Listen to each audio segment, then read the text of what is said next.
Magandang araw sa inyong lahat at welcome sa aking channel.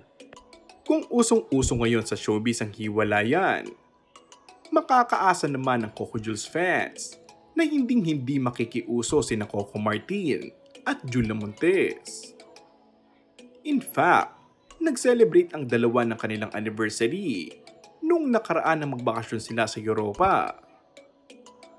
Ang bongga nga ni Coco na nag-effort talaga siya para mabigyan ng isang surprise ang girlfriend nito na si Julia Montes sa kabila ng sobrang busy schedule nito.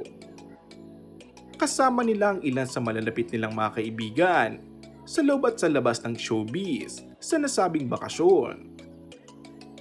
Sobrang saya ni Julia kasi ramdam na ramdam niya ang pagmamahal ng nobyo. Ayon nga sa aktres, katulad ng ibang relasyon, ay dumadaan din sila sa mga pagsubok pero mas pinili daw nila na piliin pa rin ang isa't isa. Paglilinaw ng aktres, hindi naman sa ipinagdadamot nila ni Coco ang kanilang relasyon sa publiko. Mas pinapahalagan lang daw nila ang kanilang privacy.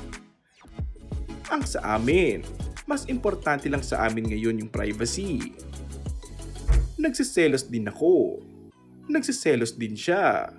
Nagkakantampuhan kami syempre. Tao lang din naman kami. Pero maturity, saka work is work. At si Coco naman, sobrang mabuti, mabait, and wala akong masasabi. And that's all for our today's video. Kung bago ka lang sa aking channel ay mag-subscribe at pindutin na rin ang notification bell. Maraming salamat!